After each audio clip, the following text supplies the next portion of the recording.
Good morning, everyone. Good morning, Good morning, Rabbi. We are learning Mishnah Shkalim, Parakeh, chapter 5, Mishnah Beis, Mishnah 2. Ein peichase mishloisha gizbarin. We do not have less than 3 treasurers. Umishiva markalin, and no less than 7 they translated as supervisors. It means like this: there were different positions. There are different positions held within the Beis Hamikdash when it came to dealing with the funds of the Beis Hamikdash. So you had Gizbarin, which they translated as treasurers. What did they do? They were in charge of spending the Beis Hamikdash funds and arranging the evaluation and redemption of objects that were donated to the Beis Hamikdash. So they were the ones, so to speak, they were the ones doing most of the actual work in the sense of spending the funds and, like they say, taking care of evaluating, redeeming objects. So there's no less than 3 of them. I did not see anywhere what the source or the reason for that is, but that's the rule, no less than 3. And then there are Shiva Amarkalin. Now they translate Amarkalin as supervisors. And they explain supervisors here in the notes in the following way. The supervisors made sure that the treasurers did not remove anything from the treasury without proper cause. Part of that was the following. 7 keys were needed to get into the temple courtyard. 7 keys. Each of the supervisors was in possession of one of these keys. When the treasurers wished to enter the courtyard in order to reach the chambers where the temple funds were stored, they were allowed to do so only if all the supervisors gathered with their keys and let them in.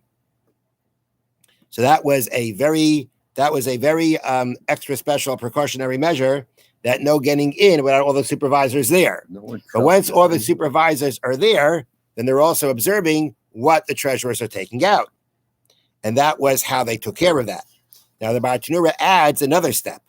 Although the Mishna does not, it's here again reading from the notes, although the Mishna does not mention them, there were also 2 general overseers who were in charge of the supervisors. Okay, so you have treasurers, you have treasurers, they call them supervisors and overseers on the treasurers, the supervisors. In all, the temple treasury was managed by 5 levels of authority: the Kohen Gadol, the deputy Kohen Gadol, 2 general overseers, 7 supervisors, and 3 treasurers. That was everyone that was involved in dealing with the funds of the Beis Hamikdash. Then the Mishnah continues, Vein oisin sarara ala tzibur, and one does not appoint as a financial authority over the community. Vein oisin sarara tzibur b'mammon, one does not appoint for authority over the community when it comes to financial matters.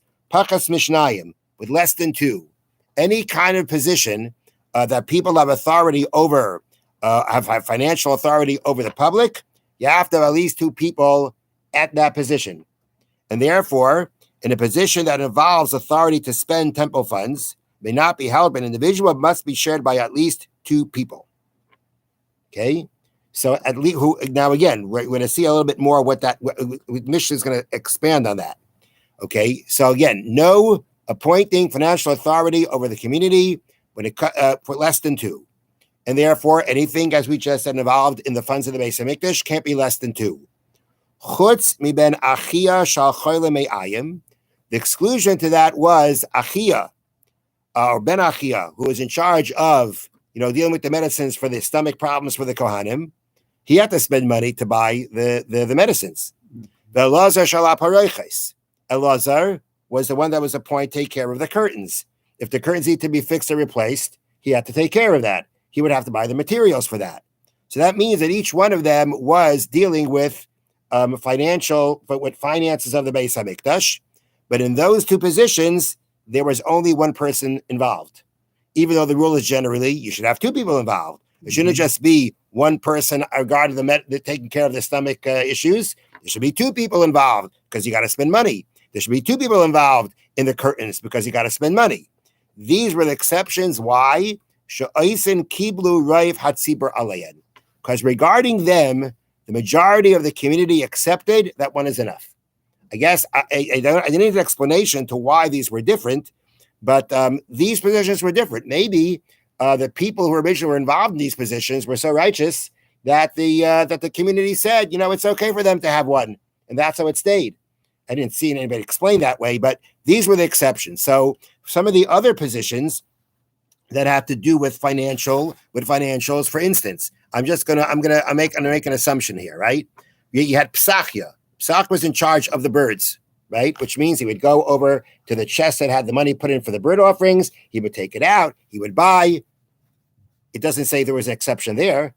It only mentions Psachia because that was the original person. That was the name given for that position, according to that explanation we gave. But there are two people involved.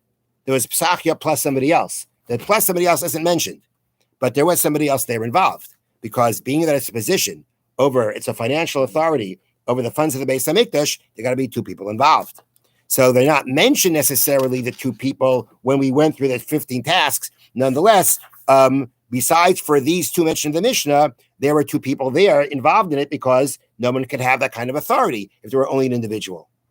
Now, they bring down here in the notes also, this law is not limited to the Beis Hamikdash.